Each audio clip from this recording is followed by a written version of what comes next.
Hi, good morning. There's a syphilis outbreak in Texas. It's really bad. Congenital syphilis is up by 128% according to a news reporter that I follow on here. It's so high that the government in Texas telling the Houston Health Department to waive all fees for testing for STIs. Do you know who did that already before they kicked them out? Planned Parenthood. Planned Parenthood. They used a sliding scale and they tested for STIs. Thank you for coming to my TikTok. There's a syphilis outbreak in Texas. It's really bad. Congenital syphilis is up by 128%. This means that there will most likely be an HIV outbreak in Texas in about 18 to 24 months. Hi, my name is Evan. I am a bioethicist, and I did my thesis on misinformation, disinformation, and conspiracy theories as a threat to public health. So a very little known fact about syphilis and chlamydia is that they actually make you biologically more predisposed or more vulnerable to the HIV virus, about 25% more vulnerable. The other thing we know is that what leads to someone testing positive for syphilis and chlamydia, the behaviors, the lack of resources, the lack of information or understanding, a combination of the sociological things, is also what leads to HIV seroconversion for a lot of people. Which makes sense, right? Because these things have similar contractability, like ways that they are contracted. And so someone who's been exposed to one STI has a lot of sociological risk of being so exposed to a number of STIs.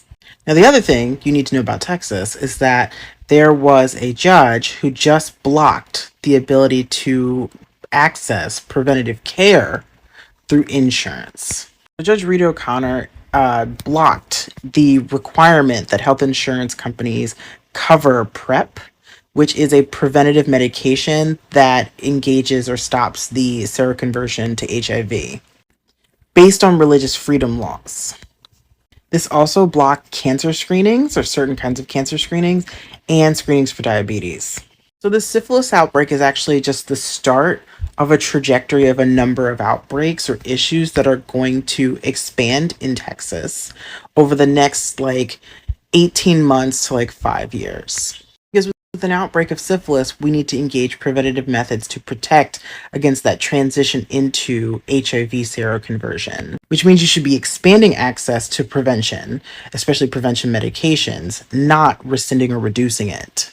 The other thing that happens, especially with acute and advanced HIV infection, especially long-standing infection, is the risk of certain cancers, a number of certain cancers.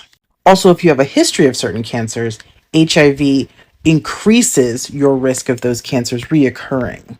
This is a whole other video, and I don't have time for that, but HIV and cancer are very linked to each other in a lot of ways in terms of causation or relation.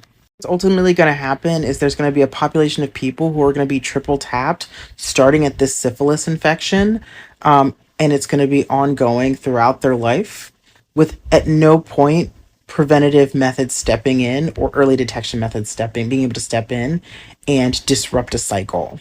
And this is going to lead to sicker people with larger community spread.